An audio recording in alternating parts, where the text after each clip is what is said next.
Notre invité politique sur Radio Classique et LCI ce matin, c'est Roger Carucci. Bonjour. Bonjour. Sénateur UMP, vice-président de l'UMP également. Merci d'être avec nous ce matin. On va d'abord parler d'une bonne nouvelle, une fois n'est pas coutume, la libération de nos 4 otages français en Syrie. Est-ce que, comme l'a dit l'un de ces otages, on a la chance d'être français et que effectivement en France, on n'abandonne pas ces otages? On sait que d'autres pays, comme les Britanniques, ont une autre politique. Ils ne souhaitent pas payer de rançon et du coup, il y a moins d'otages britanniques à moyen et long terme. Moi, j'ai été très ému parce que j'ai regardé l'arrivée quand effectivement l'otage a dit, enfin l'ex-otage a dit, les Français sont formidables. On a de la chance d'être Français parce qu'on a le sentiment d'être suivi et jamais abandonné. C'est vrai. Et le président de la République, et je le reconnais, a immédiatement dit, la France n'abandonne pas ses ressortissants, où qu'ils soient. Alors c'est vrai que les pays anglo-saxons disent plutôt silence radio, on négocie, mais on ne parle de rien.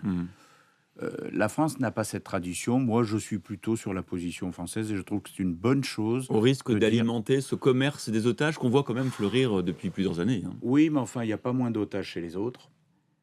On affirme, et on a raison constamment, qu'on ne paye pas de rançon. Vrai, faux, je n'en sais en réalité rien. Mais en tout cas, il faut l'affirmer pour pas tenter.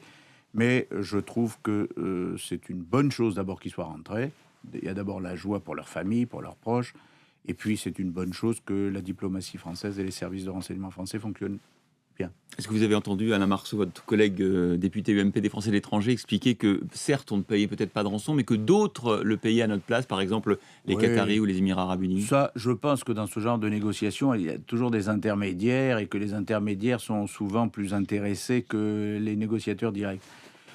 J'allais presque dire, je ne sais pas si les Qataris ont payé ou ont fait je ne sais pas quoi, mais ce qui est sûr, c'est que l'opinion publique est frappée, vraiment, quand il y a des otages français. On le voit sur les devantures des mairies, on le voit partout.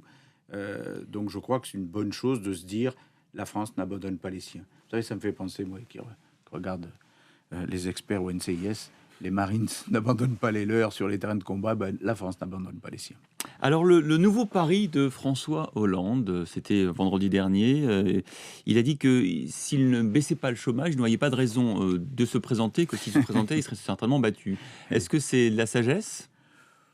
Pardon, je ne suis pas un habitué des mots un peu emportés sur le président, mais franchement, c'est assez grotesque. Début 2013, il nous dit dans l'année, il y aura l'inversion de la courbe du chômage. Vous allez voir ce que vous allez voir. À la fin de l'année 2013, ça va aller mieux. Début 2014, Michel Sapin, à l'époque ministre du Travail, nous dit c'est le début du commencement du ralentissement de la hausse.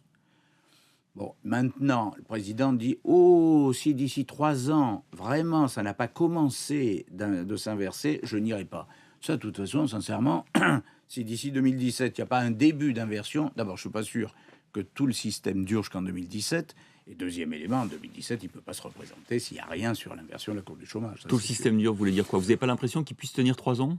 3 ans comme ça, si le chômage reste aussi fort, si la fiscalité reste aussi forte, si la contrainte sur les Français reste aussi forte, et si les pouvoirs publics, le président de la République, le gouvernement, sont aussi discrédités, non. C'est quoi la solution en ce moment-là? C'est une dissolution, c'est ça? Je ne vois pas d'autre solution. Et vous seriez prêt si vous gagnez les législatives à gouverner? Le problème, c'est pas d'être prêt ou pas prêt. Moi, je comprends très bien ceux qui, dans mon propre camp, disent non, non, non, non, non, laissons-les se discréditer jusqu'en 2017 et en 2017, on les balaye. Les sondages prouvent que cette stratégie serait la bonne. Sauf que c'est le pays qui trinque. Bien sûr. Et les Français qui trinquent. Et donc, si à un moment, le fonctionnement normal de nos institutions n'est plus possible, parce qu'il n'y a plus de majorité, parce que le gouvernement est totalement discrédité, parce que la rue gronde, eh bien à ce moment-là, s'il y a dissolution, le problème n'est même pas de savoir si nous sommes prêts.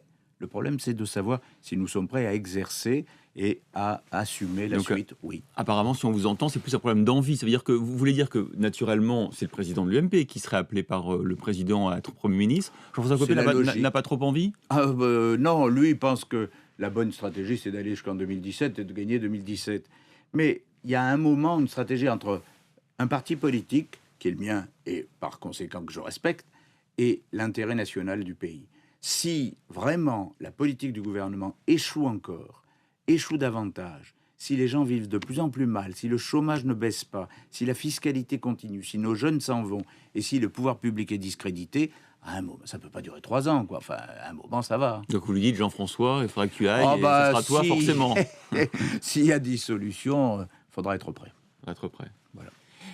Avant cette dissolution éventuelle que vous évoquez, il y a donc une très bonne nouvelle pour l'UMP quand même. Les élections municipales, c'était une victoire Très large écrasante. succès, une vraie vague bleue, dont Jean-François Copé peut légitimement dire qu'il l'avait envisagé, organisé en disant il faut nationaliser le scrutin. Il n'y a pas que lui, tous nos candidats sur le terrain ont fait un excellent boulot, et l'image désastreuse de la gauche a en plus poussé l'électorat de Et gauche la à lettre pas se de Nicolas mobiliser. Sarkozy, elle a été utile ou Et pas? la lettre de Nicolas Sarkozy a été le coup de booster mobilisateur. Alors, il y a une prochaine échéance qui sera peut-être plus compliquée, ce sont les européennes. J'ai pas très bien compris quel est le message européen de l'UMP à ses électeurs aujourd'hui. Parce que vous n'êtes pas tous d'accord. Hein. On n'est pas tous d'accord. On a vu le livre de Laurent Wauquiez. Oui, On sait qu'Origano ne votera pas pour Alain Lamassoure en on a Ile-de-France. compris. Bon. Mais je crois que la ligne, elle est assez simple. Nous ne sommes pas hostiles à l'Europe, loin de là. Et en même temps, nous sommes très conscients que l'élargissement, que l'approfondissement de l'Europe a posé beaucoup de problèmes et qu'aujourd'hui, l'Europe n'est plus suffisamment protectrice des citoyens, protectrice de nos entreprises. Il ne faut pas de protectionnisme au sens classique du terme. Il faut une Europe plus forte en matière d'immigration, en matière économique, en matière d'harmonisation fiscale et sociale. Mais Roger Carochi, oui à l'Europe si elle se transforme. Tout le monde dit ça, mais on a quand même l'impression d'une immense impuissance finalement des politiques, des pays. C'est-à-dire qu'on ne va pas réformer l'Europe à 28, il faudrait être 28 pour être d'accord. On n'est pas d'accord à 28, on est bloqué, non? Mais là-dessus, autant je ne suis pas d'accord sur un certain nombre de sujets avec Laurent Wauquiez ou avec d'autres, autant l'idée ancienne d'ailleurs, des cercles concentriques est la bonne. Je crois qu'il faut un noyau dur. Alors, est-ce que c'est 6, est-ce que c'est 8, est-ce que c'est 10? Est-ce que c'est l'euro? Est-ce que c'est... Bon, mais en tout cas, il faut un noyau dur qui avance et les autres qui soient associés en réalité au fonctionnement, mais qui ne bloquent pas. Parce que sinon, on ne va pas y arriver. Et quand j'entends certains commencer à dire la solution pour la crise ukrainienne serait de faire entrer demain l'Ukraine dans l'UE, demain, pas tout de suite. Quant à la Turquie, je ne préfère même pas l'évoquer. C'est quoi d'ailleurs la solution pour la crise ukrainienne? Est-ce qu'en Europe, on a là aussi failli? Si vous me dites est-ce que la diplomatie ou la défense européenne ont été formidables par rapport à la crise ukrainienne, je pense que personne n'y croit. Non, oui, nous avons failli, oui, bien sûr. Enfin, l'Europe a failli, la France aussi. Elle est très, très absente de cette crise ukrainienne. Souvenez-vous, lorsque Nicolas Sarkozy était président de l'Union, la crise en Géorgie, avec vraiment l'intervention militaire des Russes. Et là, Nicolas Sarkozy en Géorgie, Nicolas Sarkozy en Russie, François Hollande est en Corrèze. Alors après les européennes, si le Front National était devant vous, ce serait un cataclysme politique, ça voudrait dire quoi? Cataclysme, on verra. Ça voudrait dire d'abord que l'abstention a été très forte et que donc, relativement, le FN est fort.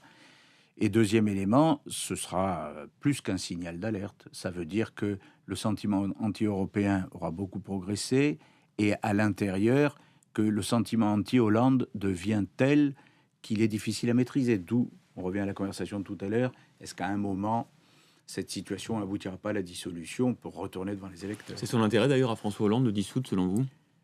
Pas tout de suite, mais peut-être d'ici 6 mois, 1 an, s'il voit qu'il ne maîtrise plus rien et qu'il n'a plus de majorité, par exemple, à l'Assemblée, on va voir ce qui se passe dans les mois qui viennent, où ça quand même devient très perturbé, c'est pas impossible que ce soit son intérêt, oui. Alors, avant de parler de la présidentielle et de votre champion, on va parler des échéances l'une après l'autre. À l'automne 2014, il y aura donc le renouvellement d'une partie du Sénat avec l'élection d'un président qui a des chances d'être à droite, non? Mathématiquement, parce qu'on nous dit toujours c'est compliqué mathématiquement. Alors, qu'est-ce qui s'est passé avec les municipales? Est-ce que les grands électeurs sont majoritairement à droite? Oui, sauf que, comme vous le savez, on ne renouvelle le Sénat que par moitié. Donc, il n'y a qu'une moitié renouvelée. Mais vous avez fait vos calculs, vous savez exactement combien il y aura de sénateurs UMP, non? On a fait nos calculs. Aujourd'hui, nous avons 7 sièges de retard au Sénat. Mais, du fait des manipulations électorales qui ont eu lieu sur notamment les départements à la proportionnelle à 3 sièges, etc., en réalité, c'est comme si nous avions 14 sièges de retard. Donc, il faut reprendre au moins 14 sièges. Nos calculs, dans l'idéal, c'est-à-dire s'il n'y a pas trop de dissidents, si on ne perd pas de sièges, si tout le monde joue à peu près le jeu, serait du fait que dès 2014, nous puissions reprendre 18 à 19 sièges. Ce qui voudrait dire que nous pourrions, si vraiment l'unité se fait, ça se passe bien, nous pourrions avoir 4-5 sièges de majorité et donc effectivement reprendre la présidence du Sénat. Alors pour l'instant, il n'y a priori 2 candidats, Gérard Larcher et Jean-Pierre Raffarin. Gérard Larcher, qui a déjà été président du Sénat, et Jean-Pierre Raffarin, qui avait essayé de l'être et qui est notre ancien Premier ministre. Et un troisième homme, Roger Carucci, non? Écoutez, rien n'est fermé, dans la mesure où, pour le moment, il n'y a pas de définition, puis on va attendre quand même le vote, hein, c'est pas la peine de vendre la peau de l'ours avant de l'avoir tué. Donc, s'il y a une majorité, on verra comment la situation se passe à l'intérieur du groupe. Moi, j'ai déjà dit, et à Gérard Larcher, et à Jean-Pierre Raffarin, je n'excluais pas d'être candidat si ça pouvait rassembler tout le monde. Et sinon, je suis pour qu'il y ait un accord de tous, de manière à ce que nous transformions réellement la victoire. C'est-à-dire qu'on ne soit pas gagnant pour après, pour des raisons personnelles, se retrouver avec un manque au Sénat, tout est possible, un manque de 2 ou 3 voix. Donc, on va voir. Soit il y a quelqu'un qui rassemble vraiment et je contribuerai à ce rassemblement, soit je verrai si je peux jouer une partition de rassembleur, sinon ce sera une solution collective. Les régionales en 2015, est-ce que vous rempilez, est-ce que vous Non. revendiquez ou est-ce que vous laissez Valérie Pécresse? Je suis pas éternel, enfin encore que, mais bon, c'est un secret. C'est un secret. Non, la règle a été dictée en 2012 et on a dit que, pas seulement en Île-de-France, dans toutes les régions de France, nous ferions à l'UMP des primaires ouvertes avant pour désigner le candidat. J'ai déjà dit, il y a maintenant 9 mois, 1 an, que je ne serai pas candidat à cette primaire ouverte. Par conséquent, voilà, non. Le Grand Paris, c'est quelque chose qui peut plus vous intéresser? Non, alors la métropole du Grand Paris, si c'est ça que vous voulez dire, oui, moi, oui. je ne peux même pas y être candidat puisque je ne suis pas élu municipal. Ah oui, il faut être élu municipal. Donc, je ne peux pas. En revanche, j'ai déjà dit, et les négociations avancent avec le PS et le gouvernement, que je souhaitais un moratoire parce que cette métropole, conçue comme elle l'est, est une catastrophe. Alors que la droite pourrait être majoritaire du coup aussi. La droite est majoritaire. Elle sera majoritaire sur en les 2016. quelques 350 sièges du Conseil métropolitain, nous en aurions 182. C'est quoi le top départ de ce grand Paris? Janvier 2016, Janvier 2016. pour la mise en place définitive. Et avant, il y a une mission de préfiguration, mais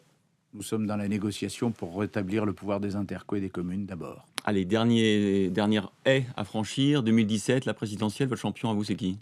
Oh ben moi, ça n'a pas beaucoup changé, c'est Nicolas Sarkozy. Alors, je n'ai pas la capacité de lui imposer un retour, c'est lui qui en décidera dans les mois qui viennent. S'il ne revenait pas, bah, il y aura la primaire ouverte et là, je me déterminerai. Ça veut dire quoi? Ça veut dire que s'il revient, il n'y a pas de primaire? Si, oh bah si, on peut faire la primaire si les gens le veulent.